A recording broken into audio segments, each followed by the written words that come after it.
Thank you very much for being here. We're going to begin with a question from one of the members in our town hall. Each of you will have 2 minutes to respond to this question. Secretary Clinton, you won the coin toss, so you'll go first. Our first question comes from Patrice Brock. Patrice? Thank you and good evening. The last presidential debate could have been rated as MA, mature audiences, per TV parental guidelines. Knowing that educators assign viewing the presidential debates as students' homework, do you feel you're modeling appropriate and positive behavior for today's youth? Well, thank you. Are you a teacher? Yes, I think that that's a very good question because I've heard from lots of teachers and parents about some of their concerns about some of the things that are being said and done in this campaign. And I think it is very important for us to make clear to our children that our country really is great because we're good. And we are going to respect one another, lift each other up. We are going to be looking for ways to celebrate our diversity. And we are going to try to reach out to every boy and girl as well as every adult to bring them in to working on behalf of our country. I have a very positive and optimistic view about what we can do together. That's why the slogan of my campaign is Stronger Together. Because I think if we work together, if we overcome the divisiveness that sometimes sets Americans against one another, and instead we make some big goals, and I've set forth some big goals, getting the economy to work for everyone, not just those at the top, making sure that we have the best education system from preschool through college and making it affordable, and so much else. If we set those goals and we go together to try to achieve them, there's nothing, in my opinion, that America can't do. So that's why I hope that we will come together in this campaign. Obviously, I'm hoping to earn your vote. I'm hoping to be elected in November, and I can promise you I will work with every American. I want to be the president for all Americans, regardless of your political beliefs, where you come from, what you look like, your religion. I want us to heal our country and bring it together, because that's, I think, the best way for us to get the future that our children and our grandchildren deserve. Secretary Clinton, thank you. Mr. Trump, you have 2 minutes. Well, I actually agree with that. I agree with everything she said. I began this campaign because I was so tired of seeing such foolish things happen to our country. This is a great country. This is a great land. I've gotten to know the people of the country over the last year and a half that I've been doing this as a politician. I cannot believe I'm saying that about myself, but I guess I have been a politician. And my whole concept was to make America great again. When I watch the deals being made, when I watch what's happening with some horrible things like Obamacare, where your health insurance and healthcare is going up by numbers that are astronomical, 68%, 59%, 71%.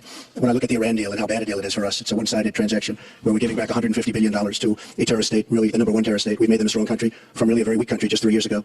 When I look at all of the things that I see and all of the potential that our country has, we have such tremendous potential, whether it's in business and trade where we're doing so badly. Last year we had an almost $800 billion trade deficit. In other words, trading with other countries, we had an $800 billion deficit. It's hard to believe. Inconceivable. You say, who's making these deals? We're going to make great trade deals. We're going to have a strong border. We're going to bring back law and order. Just today, policemen was shot, 2 killed, and this is happening on a weekly basis. We have to bring back respect to law enforcement. At the same time, we have to take care of people on all sides. We need justice. But I want to do things that haven't been done, including fixing and making our inner cities better for the African-American citizens that are so great, and for the Latinos, Hispanics. And I look forward to doing it. It's called Make America Great Again. Thank you, Mr. Trump. The question from Patrice was about, are you both modeling positive and appropriate behaviors for today's youth? We received a lot of questions online, Mr. Trump, about the tape that was released on Friday, as you can imagine. You called what you said locker room banter. You described kissing women without consent, grabbing their genitals. That is sexual assault. You bragged that you have sexually assaulted women. Do you understand that?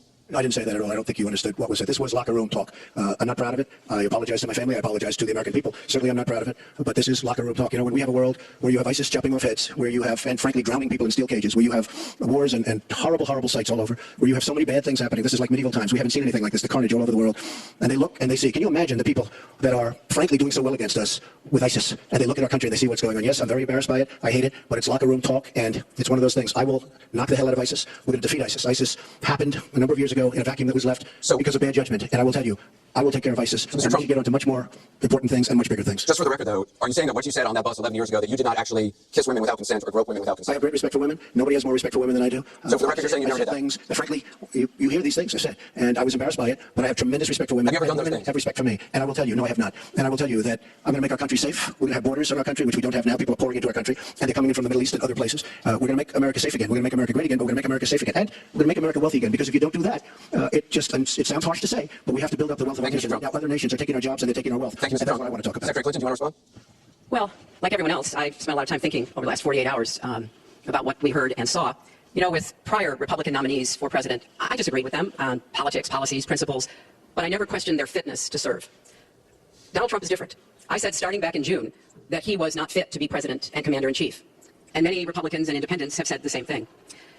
What we all saw and heard on Friday was Donald talking about women, what he thinks about women, what he does to women. And he has said that the video doesn't represent who he is. But I think it's clear to anyone who heard it that it represents exactly who he is. Because we've seen this throughout the campaign. We have seen him insult women. We've seen him rate women on their appearance, ranking them from 1 to 10. We've seen him embarrass women on TV and on Twitter.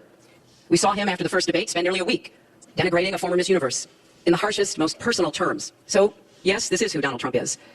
But it's not only women, and it's not only this video that raises questions about his fitness to be our president, because he has also targeted immigrants, African Americans, Latinos, people with disabilities, POWs, Muslims, and so many others.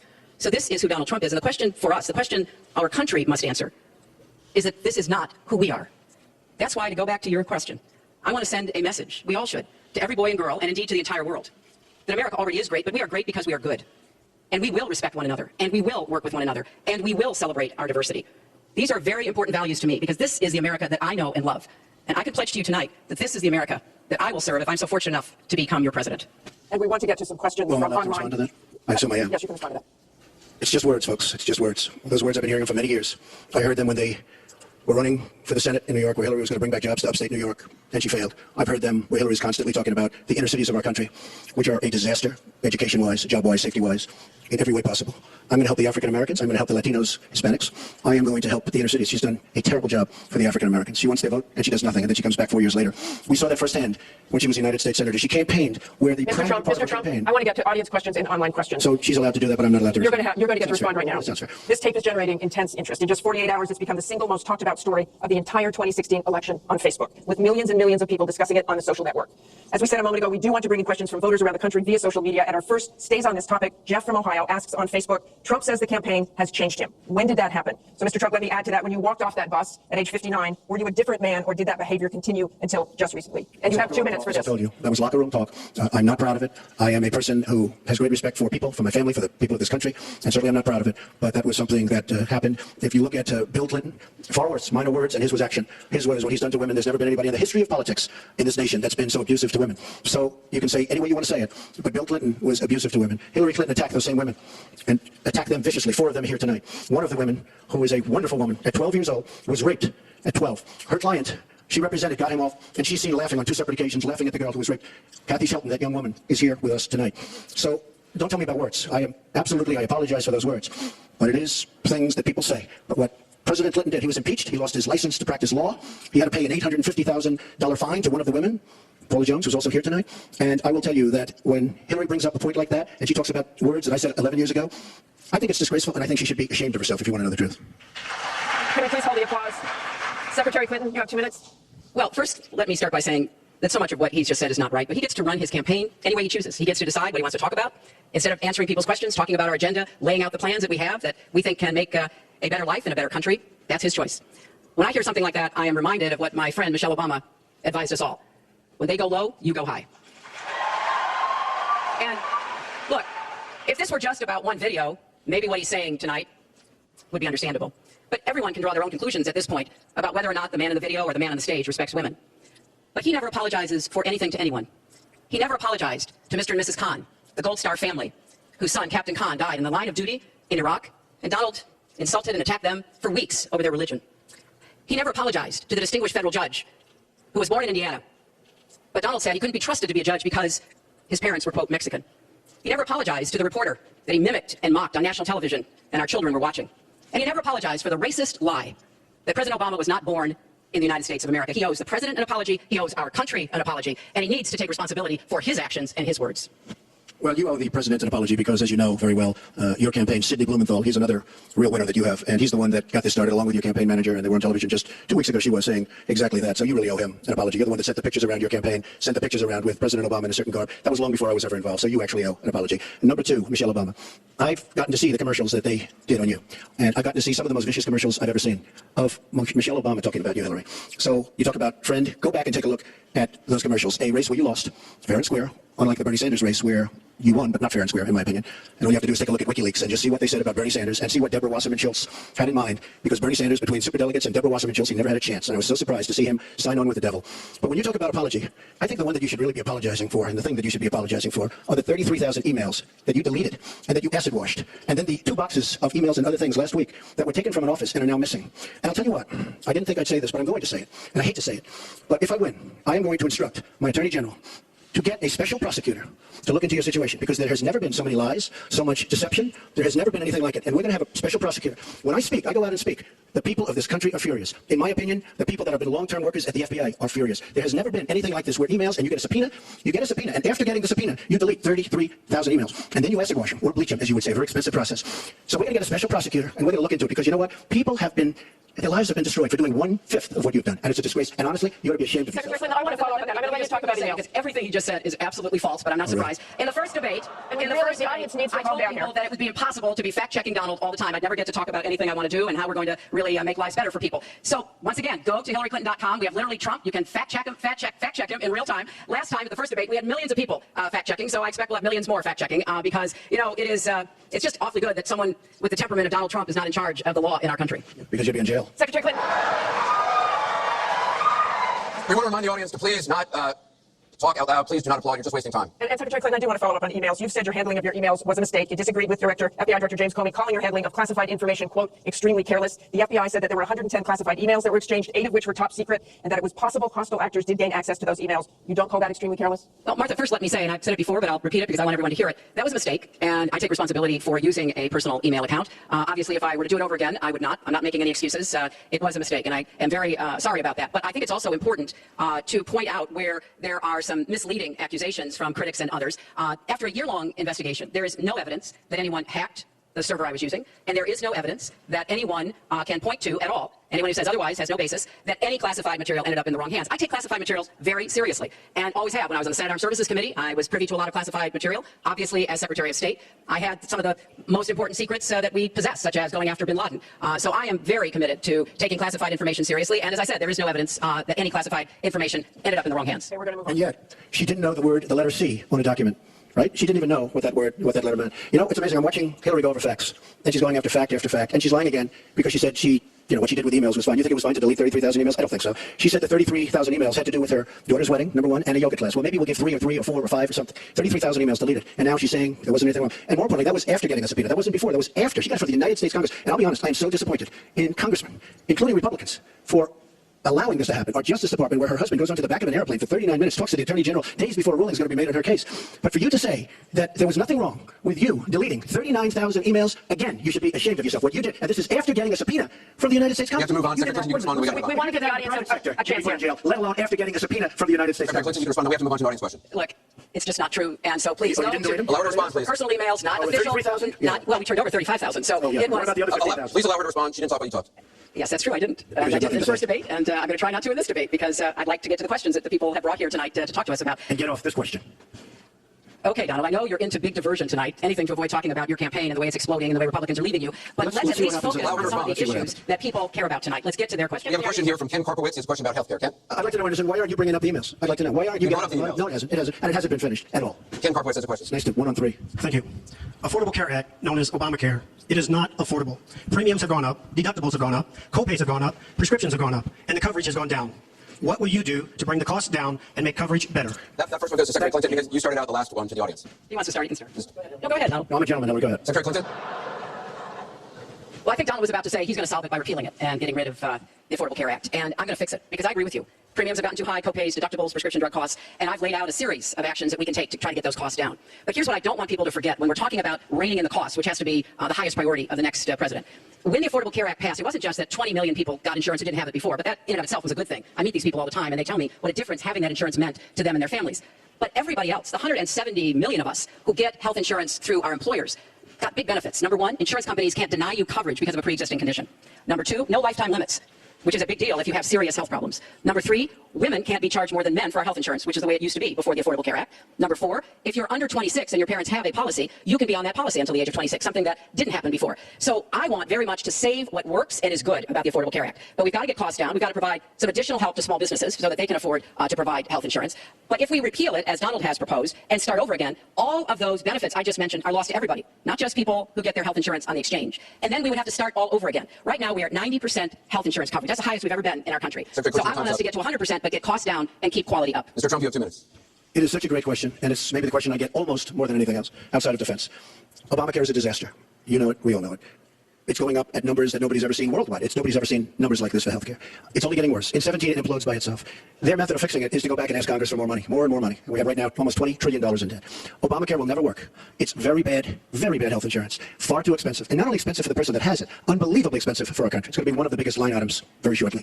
We have to repeal it and replace it with something absolutely much less expensive and something that works, where your plan can actually be tailored. We have to get rid of the lines around the state, artificial lines, where we stop insurance companies from coming in and competing because they wanted, President Obama and whoever was working on it, they want to leave those lines because that gives the insurance companies essentially monopolies. We want competition.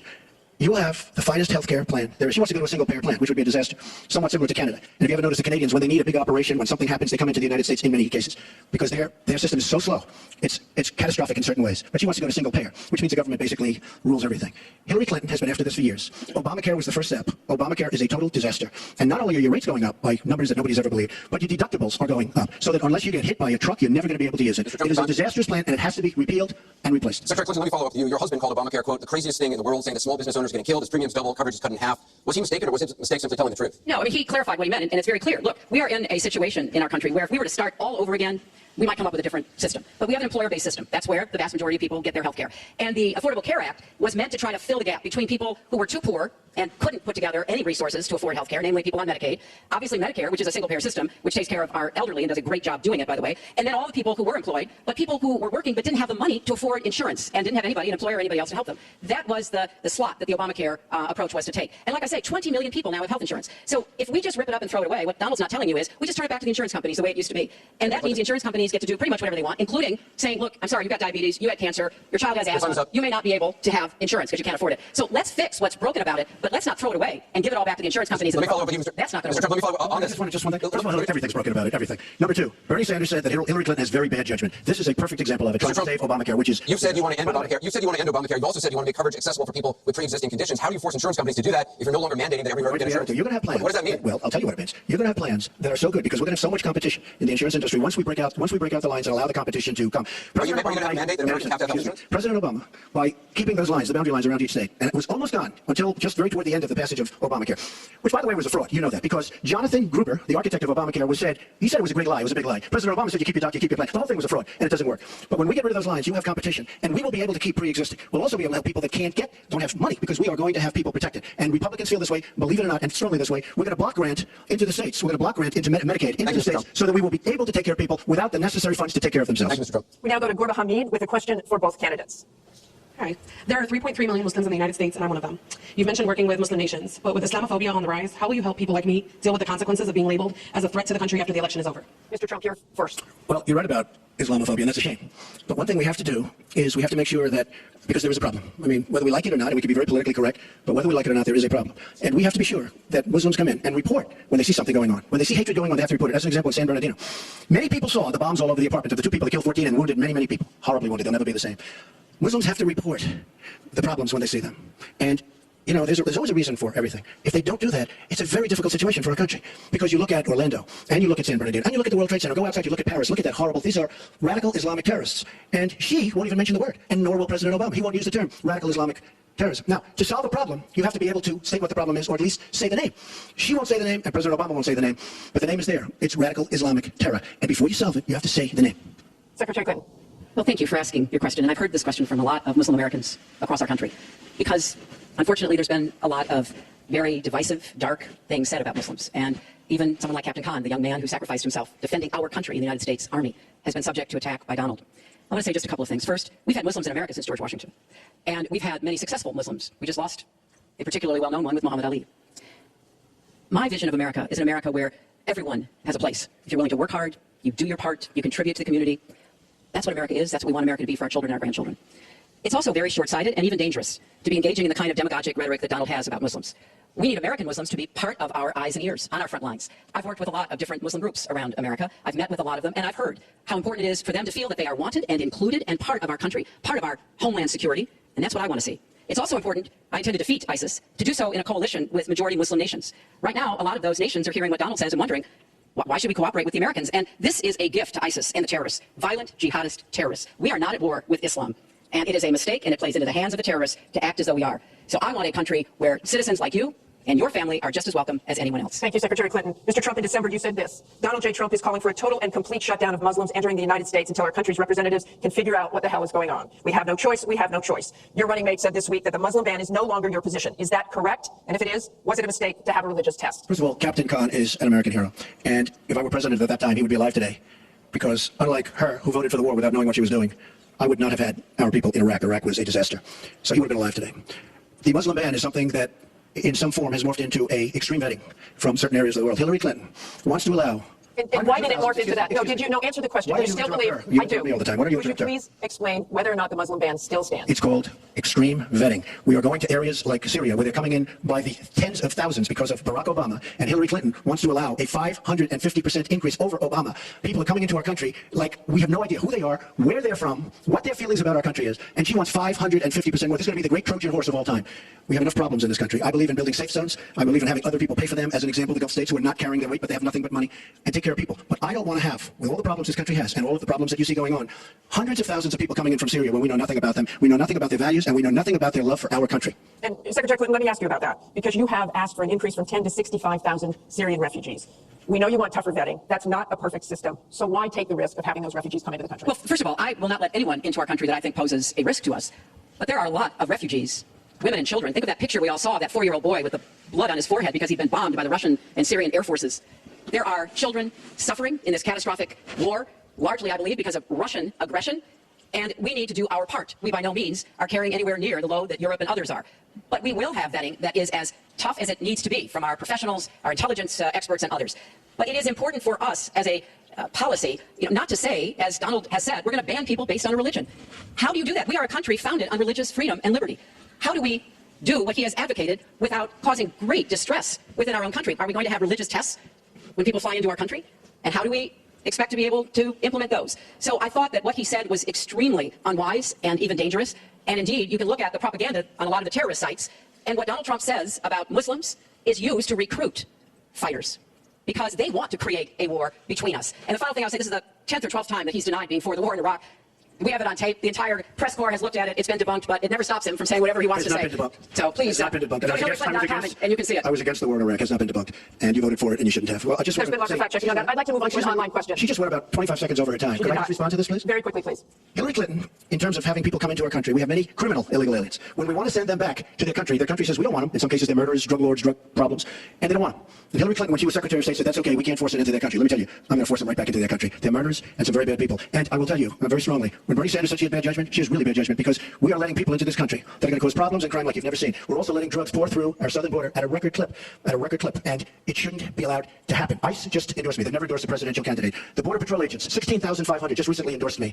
And they endorsed me because I understand the border. She doesn't. She wants amnesty for everybody. Come right in, come right over. It's a horrible thing she's doing. She's got bad judgment, and honestly, so bad that she should never be president of the United States. That I can tell you. Thank you, Mr. Trump. I want to move on. This next question comes from the public through the Bipartisan Open Debate Coalition's online forum, where Americans submitted questions that generated millions of votes. This question involves WikiLeaks' release of purported excerpts of Secretary Clinton's paid speeches, which she has refused to release, and one line in particular in which you, Secretary Clinton, purportedly say you need both a public and private position on certain issues. So, two from Virginia asks, is it okay for politicians to be two-faced? Is it acceptable for a politician to have a private stance on issues? Secretary Clinton, well, your 2 minutes. Right. As I recall, that was something I said about Abraham Lincoln after having seen the wonderful Steven Spielberg movie called Lincoln.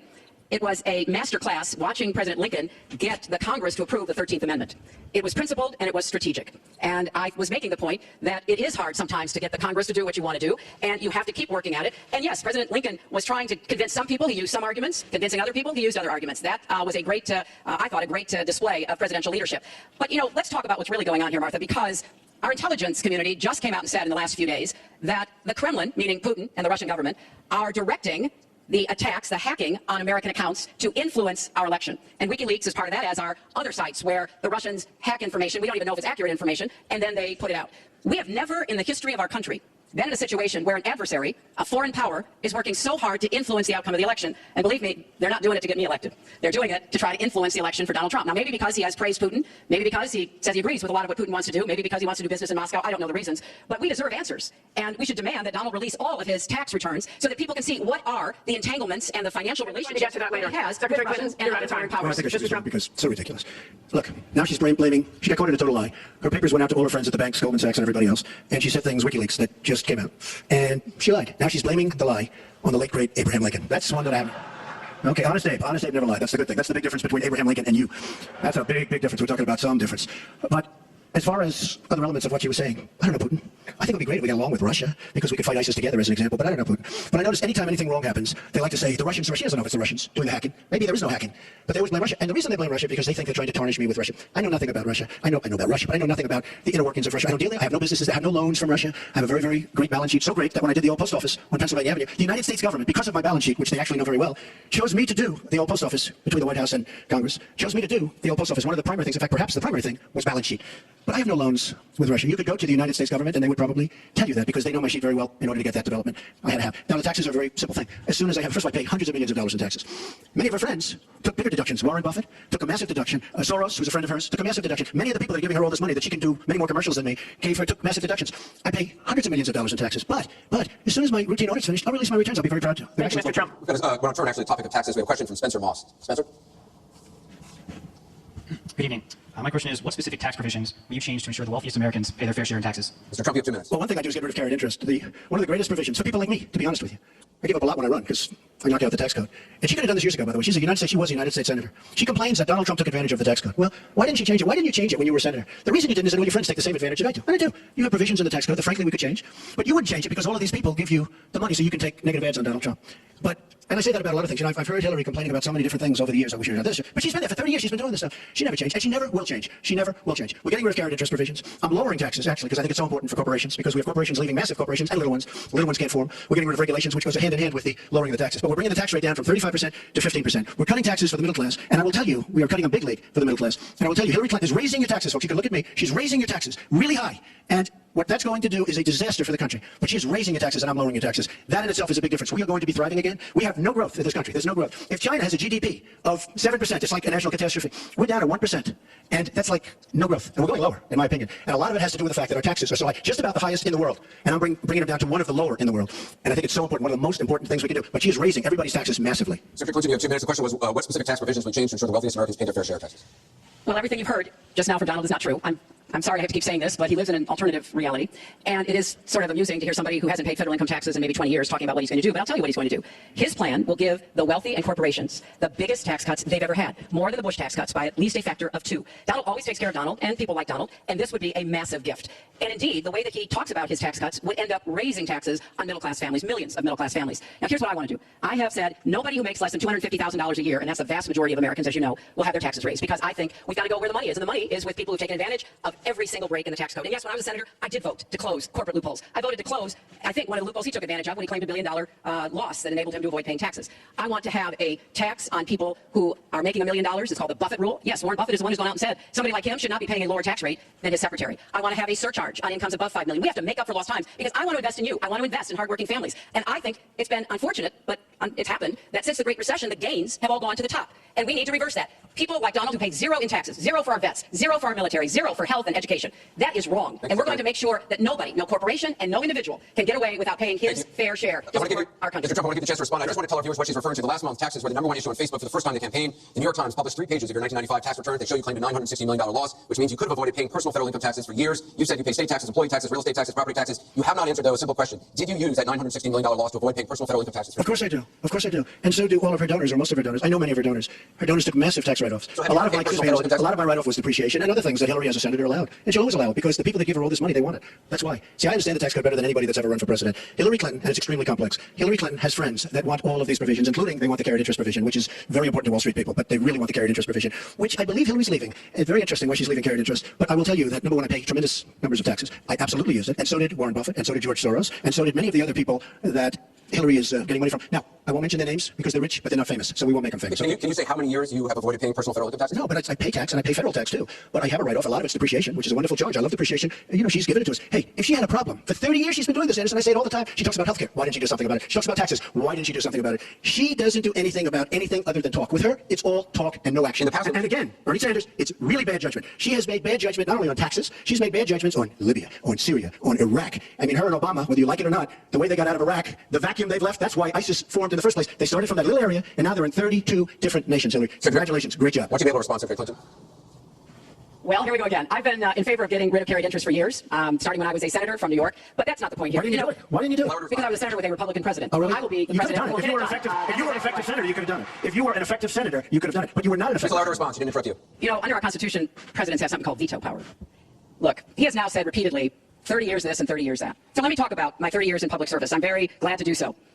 8 million kids every year have health insurance because when I was First Lady, I worked with Democrats and Republicans to create the Children's Health Insurance Program. Hundreds of thousands of kids now have a chance to be adopted because I worked to change our adoption and foster care system. After 9/11, I went to work with Republican mayor, governor, and president to rebuild New York and to get health care for our first responders who were suffering because they had run toward danger and gotten sickened by it. Hundreds of thousands of National Guard and Reserve members have health care because of work that I did, and children have safer medicines because I was able to pass a law that required the dosing to be more carefully done. When I was Secretary of State, I went around the world advocating for our country, but also advocating for women's rights, to make sure that women had a decent chance to have a better life, and negotiated a treaty with Russia to lower nuclear weapons. 400 pieces of legislation have my name on it as a sponsor or co-sponsor when I was a senator for 8 years. I worked very hard and was very proud to be reelected in New York by an even bigger margin than I'd been elected the first time.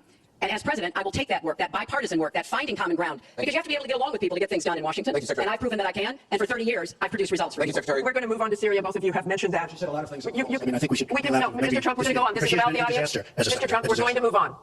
The heartbreaking video of a 5-year-old Syrian boy named Amran sitting in an ambulance after being pulled from the rubble after an airstrike in Aleppo focused the world's attention on the horrors of the war in Syria, with 136 million views on Facebook alone.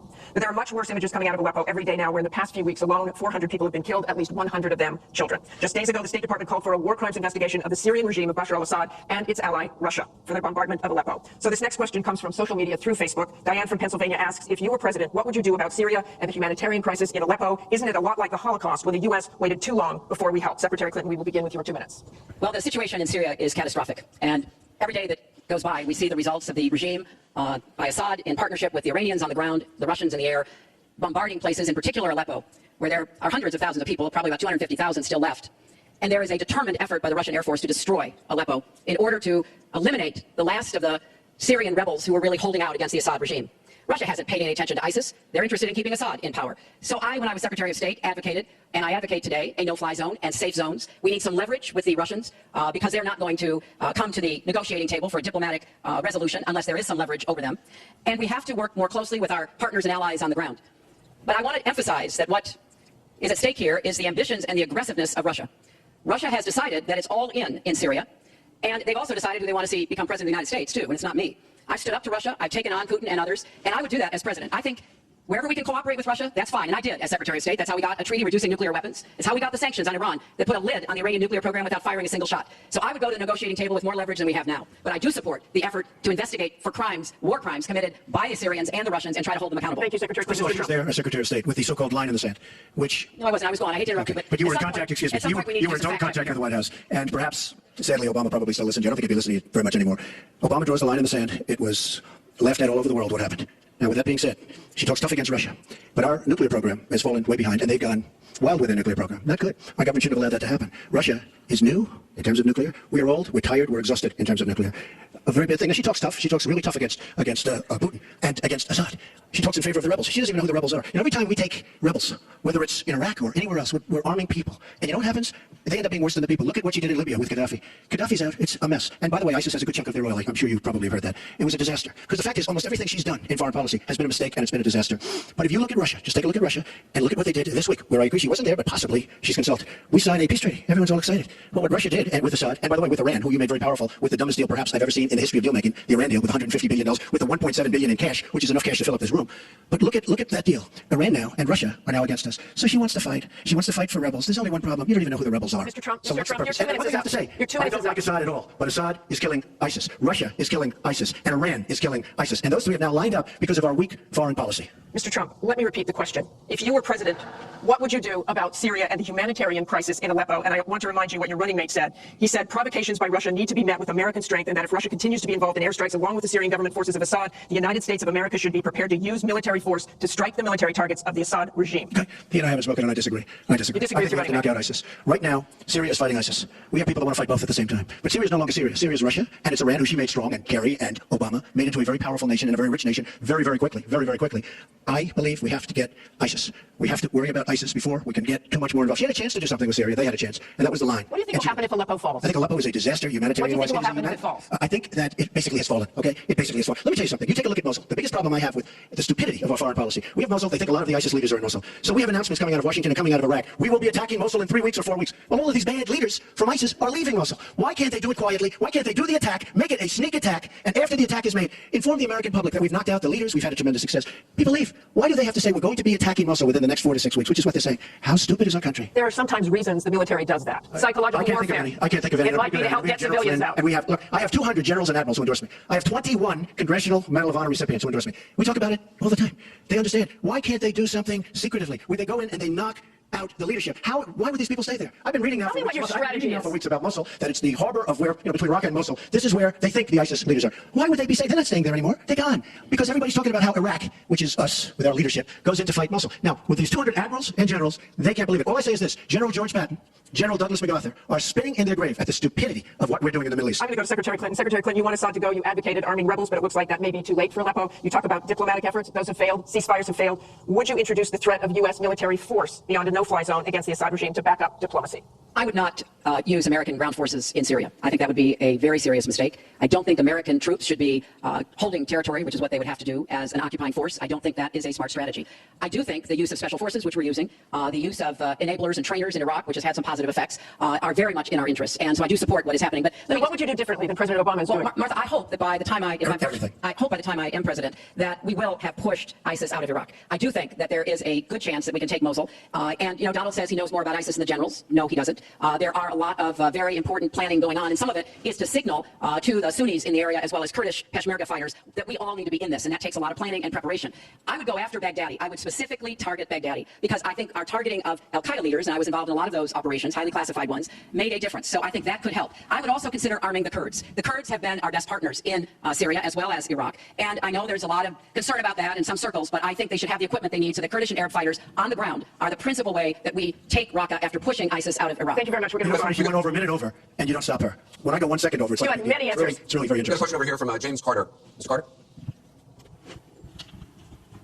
My question is, do you believe you can be a devoted president to all the people in the United States? That question begins for Mr. Trump. Absolutely. I mean, she calls our people deplorable, a large group, and irredeemable.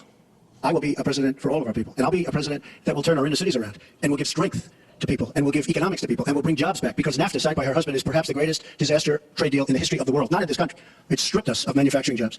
We lost our jobs, we lost our money, we lost our plans. It is a disaster. And now she wants to sign TPP, even though she says now she's for it. She called it the gold standard. And by the way, at the last debate she lied, because it turned out that she did say the gold standard, and she said she didn't say it. They actually said that she lied, okay? And she lied, but she's lied about a lot of things. I would be a president for all of the people, African Americans, the inner cities. Devastating what's happening to our inner cities. She's been talking about it for years. As usual, she talks about it, nothing happens. She doesn't get it done. Same with the Latino Americans, the Hispanic Americans. The same exact thing. They talk, they don't get it done. You go into the inner cities and you see it's 45% poverty. African Americans have 45% poverty in the inner cities. The education is a disaster. Jobs are essentially non-existent. I mean, it's, and I've been saying at big speeches where I have 20 and 30,000 people, what do you have to lose? It can't get any worse. And she's been talking about the inner cities for 25 years. Nothing's going to ever happen. Let me tell you, if she's president of the United States, nothing's going to happen. She's just going to be talking. All of her friends, the taxes we were talking about, and I would just get it by osmosis. She's not doing me favors. But by doing all the others favors, she's doing me favors. Mr. Trump, but I will tell you, she's all talk. It doesn't get done. All you have to do is take a look at her Senate run. Take a look at upstate New York. Your 2 minutes is up. Secretary We Clinton, turned out to be a disaster. You have 2 minutes, Secretary Clinton. Well, 67% of the people voted to re-elect me when I ran for my second term, and I was very proud and very humbled by that. Mr. Carter, I have tried my entire life to do what I can to support children and families. Right out of law school, I went to work for the Children's Defense Fund, and Donald talks a lot about, the 30 years I've been in public service. I'm proud of that. I started off as a young lawyer working against discrimination against African American children in schools and in the criminal justice system. I worked to make sure that kids with disabilities could get a public education, something that I care very much about. I have worked with Latinos. One of my first jobs in politics was down in South Texas registering Latino citizens to be able to vote. So I have a deep devotion, to use your absolutely correct word, to making sure that every American feels like he or she has a place in our country. And I think when you look at the letters that I get, a lot of people are worried that maybe they wouldn't have a place in Donald Trump's America. They write me, and one woman wrote me about her son, Felix. She adopted him from Ethiopia when he was a toddler. He's 10 years old now. It's the only country he's ever known. And he listens to Donald on TV, and he said to his mother one day, will he send me back to Ethiopia if he gets elected? Children listen to what is being said, to go back to the very, very first question. And there's a lot of fear. In fact, teachers and parents are calling it the Trump effect.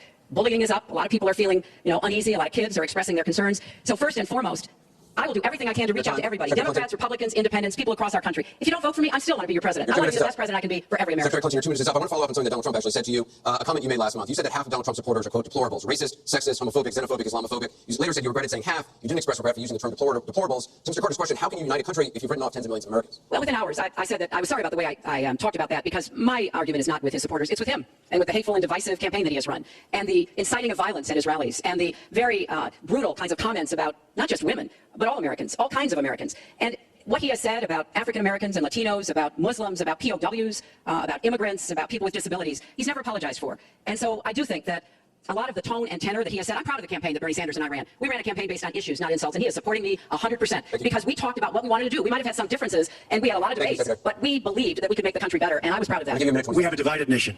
We have a very divided nation. You look at Charlotte, you look at Baltimore, you look at the violence that's taking place in the inner cities, Chicago, you take a look at Washington, D.C.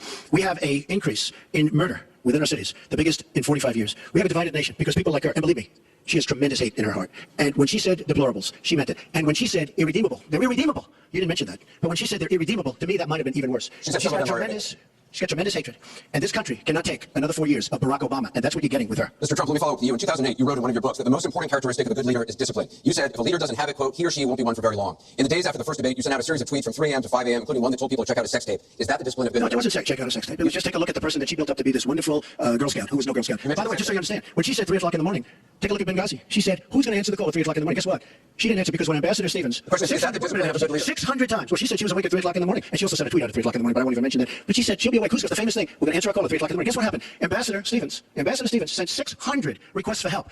And the only one she talked to was Sidney Blumenthal, who's her friend, and not a good guy, by the way. So, you know, she shouldn't be talking about that. Now, tweeting happens to be a modern day form of communication. I mean, you can like it or not like it. I have, between Facebook and Twitter, I have almost 25 million people. It's a very effective way of communication. So you can put it down, but it is a very effective form of communication. I'm not unproud of it, to be honest with you. Secretary Clinton, does Mr. Trump have the discipline to be a good leader?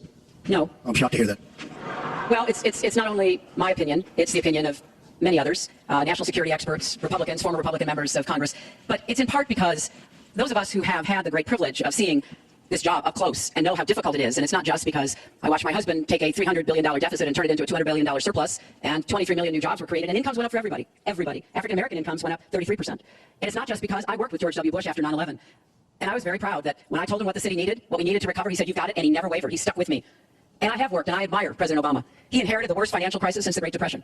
That was a terrible time for our country. 9 million people lost jobs, 5 million homes were lost, and $13 trillion in family wealth was wiped out. We are back on the right track. He would send us back into recession with his tax plans. Secretary Clinton, we are moving to an audience question. We're almost out of time. We have another. Mr. Trump, we're moving to an audience question. It is our country Mr. Trump, has the Secretary slowest Clinton, growth, we and want to jobs get are to the a audience. disaster. Thank you very much, both of you. We have another audience question. Beth Miller has a question for both candidates. Good evening. Perhaps the most important aspect of this election is a Supreme Court justice. What would you prioritize as the most important aspect of selecting a Supreme Court justice? We begin with your 2 minutes, Secretary Clinton. Thank you. Well, you're right. This is one of the most important issues in this election. I want to appoint Supreme Court justices who understand the way the world really works, who have real-life experience, who have not just been at a big law firm and maybe clerked for a judge and then gotten on the bench, but maybe they tried some more cases. They actually understand what people are up against, because I think the current court has gone in the wrong direction. And so I would want to see the Supreme Court reverse Citizens United and get dark, unaccountable money out of our politics. Donald doesn't agree with that. I would like the Supreme Court to understand that voting rights are still a big problem in many parts of our country, that we don't always do everything we can to make it possible for people of color and older people and young people to be able to exercise their franchise. I want a Supreme Court that will stick with Roe v. Wade and a woman's right to choose, and I want a Supreme Court that will stick with marriage equality. Now, Donald has put forth the names of some people that he would consider. And among the ones that he has suggested are people who would reverse Roe v. Wade and reverse marriage equality. I think that would be a terrible mistake and would take us backwards. I want a Supreme Court that doesn't always side with corporate interests. I want a Supreme Court that understands because you're wealthy and you can give more money to something doesn't mean you have any more rights or should have any more rights than anybody else. So I have very clear views about what I want to see to kind of change the balance on the Supreme Court. And I regret deeply that the Senate has not done its job. And they have not permitted a vote on the person that President Obama, a highly qualified person, they've not given him a vote to be able to have the full complement of 9 Supreme Court justices. I think that was a dereliction of duty. I hope that they will see their way to doing it, but if I am so fortunate enough as to be president, I will immediately move to make sure that we fill that. We have 9 justices Secretary that can work on behalf of our people. Thank you. You're out of time, Mr. Trump. Justice Scalia, great judge, died recently, and we have a vacancy. I am looking to appoint judges very much in the mold of Justice Scalia. I'm looking for judges, and I've actually picked 20 of them, so that people would say highly respected, highly thought of, and actually very beautifully reviewed by just about everybody, but people that will respect the Constitution of the United States. And I think that this is so important. Also, the Second Amendment, which is totally under siege by people like Hillary Clinton. They'll respect the Second Amendment and what it stands for, what it represents. It's so important to me. Now, Hillary mentioned something about contributions, just so you understand. So I will have, in my race, more than $100 million put in of my money, meaning I'm not taking all of this big money from all of these different corporations like she's done. What I ask is this, so I'm putting in more than, by the time it's finished, I'll have more than $100 million invested. Pretty much self-funding mine. We're raising money for the Republican Party, and we're doing tremendously on the small donation, $61 average or so. I asked Hillary, why doesn't she make $250 million by being in office? She used the power of her office to make a lot of money. Why isn't she funding, not for $100 million, but why don't you put 10 or 20 or 25 or $30 million into your own campaign? It's $30 million less for special interests that will tell you exactly what to do, and it would really, I think, be a nice sign to the American public. Why aren't you putting some money in? You have a lot of it. You've made a lot of it because of the fact that you've been in office. You made a lot of it when you were Secretary of State, actually. So why aren't you putting money into your own campaign? I'm just curious. Well, thank you very much. Thank you. We're going to get on to one more question. The question about the Supreme Court, and I just want to quickly say, very quickly, I respect the Second Amendment. But I believe there should be comprehensive background checks, and we should close the gun show loophole and close the online loophole. We have one more question. As many lives as we possibly can. We have one more question from Ken Bone about energy policy. Ken? What steps will your energy policy take to meet our energy needs, while at the same time remaining environmentally friendly and minimizing job loss for fossil power plant workers? Absolutely. I think it's such a great question because energy is under siege by the Obama administration, under absolute siege. The EPA, Environmental Protection Agency, is killing these energy companies. And foreign companies are now coming and buying so many of our different plants and then rejiggering the plant so that they can take care of their oil. We are absolutely killing our energy business in this country. Now, I'm all for alternative forms of energy, including wind, including solar, etc. But we need much more than wind and solar. And you look at our miners. Hillary Clinton wants to put all the miners out of business. There is a thing called clean coal. Coal will last for 1,000 years in this country. Now we have natural gas and so many other things because of technology. We have found over the last 7 years, we have found tremendous wealth right under our feet. So good, especially when you have 20 trillion in debt. I will bring our energy companies back. They'll be able to compete. They'll make money. They'll pay off our national debt. They'll pay off our tremendous budget deficits, which are tremendous. But we are putting our energy companies out of business. We have to bring back our workers. You take a look at what's happening to steel and the cost of steel, and China dumping vast amounts of steel all over the United States, which essentially is killing our steel workers and our steel companies.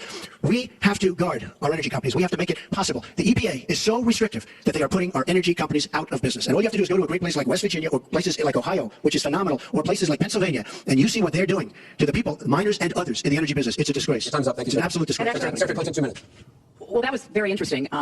First of all, China is illegally dumping steel in the United States, and Donald Trump is buying it to build his buildings, putting steel workers and American steel plants out of business. That's something that I fought against as a senator, and that I would have a trade prosecutor to make sure that we don't get taken advantage of by China on steel or anything else. You know, because it sounds like you're in the business or you're aware of people in the business. You know that we are now for the first time ever energy independent. We are not dependent upon the Middle East, but the Middle East still controls a lot of the prices. So the price of oil has been way down, and that has had a damaging effect on a lot of the oil companies, right? We are, however, producing a lot of natural gas, which serves as a bridge to more renewable fuels, and I think that's an important transition. We've got to remain energy independent. It gives us much more power and freedom than to be worried about what goes on in the Middle East. We have enough worries over there without having to worry about that. So I have a comprehensive energy policy, but it really does include fighting climate change because I think that is a serious problem. And I support moving toward more clean renewable energy as quickly as we can because I think we can be the 21st century clean energy superpower and create millions of new jobs and businesses. But I also want to be sure that we don't leave people behind. That's why I'm the only candidate from the very beginning of this campaign who had a plan to help us revitalize coal country. Because those coal miners and their fathers and their grandfathers, they dug that coal out. A lot of them lost their lives. They were injured, but they turned the lights on and they powered our factories. I don't want to walk away from them, so we've got to do something for them. But the price of coal is down worldwide. So we have to look at this comprehensively, and that's exactly what I have proposed. I hope you will go to HillaryClinton.com and look at my entire policy. We've sneaked in one more question, and it comes from Carl Becker. Good evening. My question to both of you is, regardless of the current rhetoric, would either of you name one positive thing that you respect in one another? Mr. Trump, would you like to go first? Well, I certainly will, because I think that's a very fair and important question. Look, I respect his children. His children are incredibly able and devoted, and I think that says a lot about Donald. I don't agree with nearly anything else he says or does, but I do respect that, and I think that is something that, as a mother and a grandmother, is very important to me. So I believe that this election has become, in part, so conflict-oriented, so intense, because there's a lot at stake. This is not an ordinary time, and this is not an ordinary election. We are going to be choosing a president who will set policy for not just 4 or 8 years, but because of some of the important decisions we have to make here at home and around the world, from the Supreme Court to energy and so much else. And so there is a lot at stake. It's one of the most consequential elections that we've had. And that's why I've tried to put forth specific policies and plans, trying to get it off of the personal and put it on to what it is I want to do as president. And that's why I hope people will check on that for themselves so that they can see that, yes, I've spent 30 years, actually maybe a little more, working to help kids and families, and I want to take all that experience to the White House and do that every single day. Mr. Trump. Well, I consider her statement about my children to be a very nice compliment. I don't know if it was meant to be a compliment, but it is a great. I'm very proud of my children, and they've done a wonderful job, and they've been wonderful, wonderful kids. So I consider that a compliment. I will say this about Hillary: she doesn't quit, she doesn't give up. I respect that. I tell it like it is. She's a fighter. I disagree with much of what she's fighting for. I do disagree with her judgment in many cases, but she does fight hard, and she doesn't quit, and she doesn't give up. And I consider that to be a very good trait. Thanks to both of you. I want to thank both the candidates. I want to thank the university here. This concludes the town hall meeting. Our thanks to the candidates, the commission, Washington University, and to everybody who watched.